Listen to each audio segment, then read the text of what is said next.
ሰበር ዜና የፋኖ ኃይሎች በጉጉት ሲጠበቅ የነበረውን የአንድነት ዜና ማወጃቸው ተገለጸ። ከዚህ ጋር በተያያዘ የስልጣን ድልድልን በተመለከተና ሌሎች ወሳኝ ጉዳዮች ይፋ ተደርገዋል። ሰላምኛ ፋኖ እስክንድር ነጋን ጨምሮ ሌሎች እንዴት ሆኑ? እነ ፋኖ ዘመነ ካሴስ ምን አይነት ስልጣን ቦታ አገኙ? ሌሎች ጉዳዮችን በተመለከተ እጅ ላይ የገባ መረጃ ስላለ ስኖር እናንተ አቀብላለሁ። ወደ ቀጣይ መረጃ ላቅና። ከአንድነት ጋር ተያይዞ የወጣው መረጃ ነው ቀጥታ ማሰማችሁ። ምን አዲስ ነገር ተገኘ? በቅድሚያ የብልጽግና ሰራዊት የብልጽግና 4 ኪሎ የሚገኘው መንግስት ምን እየተሰማ ይገኛል? ከዚህ ጋር በተያያዘ የሚለውን ላስቀድምላችሁ። 4 ኪሎ ሙቀቱ በከፍተኛ ደረጃ ጨምሯል።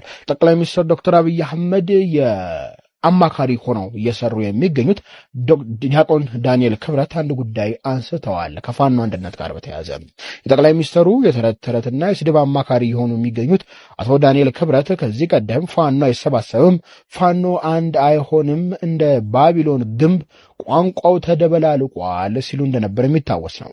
አሁን ደግሞ የአማራ ፋኖ የሥራ ድሮኖች እየተበጣጠሰ የመለያየት ግድግዳዎችን እያፈራረሰ የአንድነቱን ችቦ ሊለኩስ መቃረቡን ተከትሎ ይሄ ጉዳይ ይፋ መደረጉን ተከትሎ አንድ ብትሆኑ ምንም አታመጡም ወደሚል ንግግር መግባታቸውን የተገለጸው አንድነቱ ከተበሰረ በኋላ ፋኖ በተቀናጀና በተናበበ መንገድ እርምጃ ሲወስድ ደግሞ አቶ ዳንኤል ምን ይላሉ የሚለው የመረጃ ምንጮች እንደሚገልጹ ከሆነ በትዊተር ገጻቸው ላይ የለጠፉት በፌስቡክም ይህንን ጉዳይ ለጥፈውታል። እንዲህ ሲሉ ተናግረዋል። አቶ ዳንኤል ክብረት ዝንብ ቢሰበሰብ መግላሊት አይከፍትም የሚል ጉዳይ አንስተዋል። ብትሰባሰብም አንድ ብትሆንም የምታመጡት ለውጥ የለም እያሉ ይገኛሉ። ነገር ግን እጅግ ፈገግ በሚያሰኝ ሁኔታ አንድ መሆን አቅቶት እርስ በርሱ እየታኮሰ የሚገኘው ግን በተቃራኒው የብልጽግና ሰራዊት ነው። የብልጽግና ኃይል እንደሚታወቀው በትናንት ዘገባ ላይ አንስቼላችኋለሁ። ሚሊሻ፣ አድማ ብተናና መከላከያ በአንድነት ሆኖ ጥምር ኃይል የሚል ኃይል አቋቁሞ ለመዋጋት ቢሞክርም በተደጋጋሚ ግን እርስ በእርስ እየተታኮሱ ከጀርባ እየመቷቸው እየገደሉ መዋሃድና መሰብሰብ አቅቷቸው እንኳን ከፋኖ ጋር መዋጋት ቀርቶ እርስ በርስም ተስማምተው መንቀሳቀስ ያልቻሉ አንድ መሆን የማይችሉ ኃይሎች እንደሆኑ በተደጋጋሚ ሲያስመሰክሩ መቆየታቸው ይታወሳል። ዳንኤል ክብረት ግን በተቃራኒው ፋኖች አንድ ብትሆኑ ምንም አታመጡም የሚል ጉዳዮችን እያነሱ ይገኛሉ። ወደ አንድነቱ ዜና እናቀና።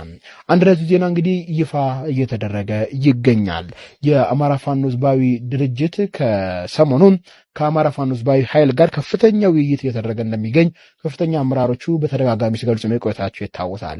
ታዲያ ይህንን ጉዳይ የውስጥ የመረጃ ምንጮች አመራር የመሾን ጉዳይ ብቻ ነው የቀረው ስል በተደጋጋሚ የዩቲዩብ ቻናል ተከታታዮች ስታደምጡ ቆይታቸዋል። ታዲያ ከዚህ ጋር ተያይዞ አዲስ መረጃ ወጥቷል።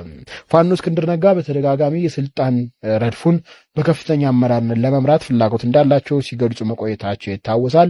ነገር ግን በዚህ ምርጫ ላይ ፋኖ እስክንድር ነጋ ምንም የሚያገኙት የስልጣን ሂደት በከፍተኛ አመራርነት ስልጣን ሂደት እንደሌለም ለማረጋገጥ ተችሏል። ምክንያቱ ደግሞ የሸዋ ከፍተኛ አመራሮችን እንዲገደሉ ወይም እንዲታሰሩ እንቅስቃሴ አድርጋቸዋል የአፋሕድ አመራሮች በሚል ሲተቹ መቆየታቸው የሚታወስ ነው። ከና አርበኛ አሰግድ መኮንን ጋር በተያዘም እንዲሁም አርበኛ ግርማ ፈሊን የተባለ ግለሰብ ደግሞ መረሸኑ የሚታወስ ነው። ከሰሞኑ ደግሞ በድሮን ጥቃት አርበኛ ተስፋዬ መካሻን እንዲሁ በድሮን ጥቃት እንዲመቱ መደረጋቸው ከሰሞኑ ከደረሱ ጉዳዮች መካከል አንዱ እንደሆነ ይታወሳል። ታዲያ ከዚህ ጋር በተያያዘ ስማቸው ተደጋጋሚ የሚነሱት ፋኖ እስክንድር ነጋ እንደሆነ የሚታወስ ነው።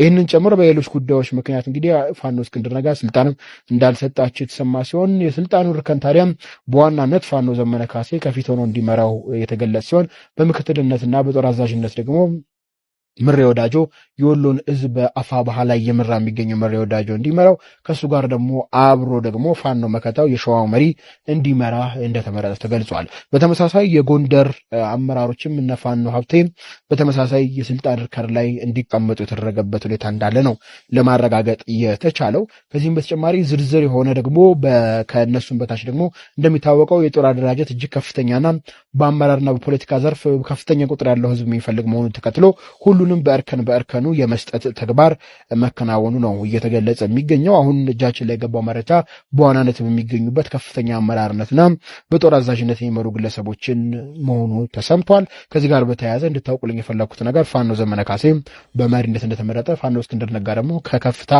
የስልጣን እርከን እንዲወርድ መደረጉን እነ ምሬ ወዳጆና እነ መከታው ደግሞ በጦር አዛዥነት የፋኖን ኃይል በአንድነት እንዲመሩት መገለጻቸው ተሰምቷል።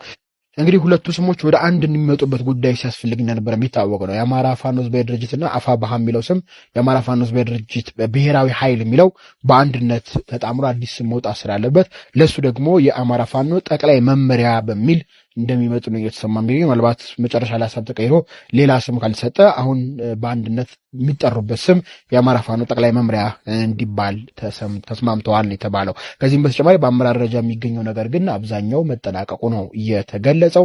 የታችኛው አመራሮችን ጉዳይና እርከን የማስያዝ ጉዳይ ካልሆነ በስተቀር ፋኖ ዘመነ ካሴ በዋናነት እንዲመራ የተመረጠ ግለሰብ ሆኗል። ሌሎች በጉዳዩ ላይ እንግዲህ አሁንም ከፍተኛ ንግግር አለ። ለምን የሚሉ ጉዳዮች አሉ። ነገር ግን በአመራርነት የተመረጠው ኃይል እንዲመራ የሚሉ ጥያቄዎች በሰፊው እየተሰሙ እንደሚገኙ ላረጋግጥላችሁ እወዳለሁ። ተጨማሪ መረጃዎችን ማገኝ ከሆነ በቀጣይ የመረጃ ጥንቅሬ የምንለስበታለሁ። ወደ ደብረ ሲና ከተማ ከንቲባን የተገደለበትን ሁኔታ በተመለከተ ተጨማሪ መረጃ ስለደረሰኝ አጭር መረጃ አለችኝ፣ እሷን ላስደምጣችሁ። የደብረ ሲና ከተማ ከንቲባን ጨምሮ በርካታ የአየር ወለድ ኮማንዶ አባላት እርምጃ እንደተወሰደባቸው ተገልጿል። የፋኖ ሰርጂካል ኦፕሬሽን ምድብተኞች በትናንትናው ዕለት አጥቢያ ሌሊቱን ወደ ደብረ ሲና ከተማ በመግባት የከተማዋ ከንቲባ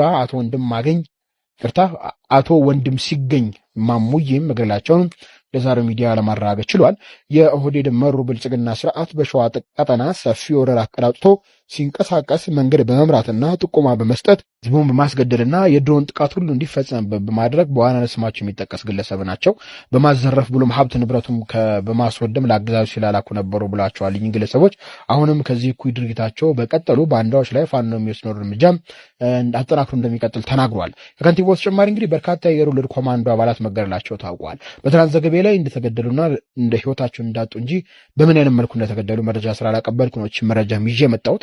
የደብረ ሲና ከተማ አስተዳደርና የጣርማ በር ወረዳ አስተዳደር አመሻሹን መሪር ሐዘን በሚል አርዕስት ባወጡት የሐዘን መግለጫ የአመራሩን ሞት ይፋ ማድረጋቸውን ከሚዲያቸው ላይ ለመመልከት ችያለሁ። በመጨረሻም አንድ ከፍተኛ የፋኖ አባል ብልጽግና መቀላቀሉ ሰምቷል። ሲጠበቅ ነበር ብሏል በርካቶች። የአማራ ፋኖ ህዝባዊ ድርጅት ወታደራዊ አስተዳደር ኃላፊና የጎንደር ጠቅላይ ግዛት እዝ ምክትል አዛዥ ሆኖ ሲያገለግል የነበረ ረዳት ፕሮፌሰር ኢያሱ አባተ ወደ ብልጽግና ካምፕ መቀላቀሉ ተገልጿል። ከዚህ ቀደም ግለሰቡ ከኮሎኔል ፋንታሁን ሞአቤ ጋር አብሮ የሰራ የነበረ ግለሰብ ነው። ኢትዮጵያ ለሰዓቱ ያጠናቀርኩት መረጃ ይህን ይመስል ነበረ። በምሽት የመረጃ ጥንቅሬ እስክንገናኝ ቸር ቆዩ።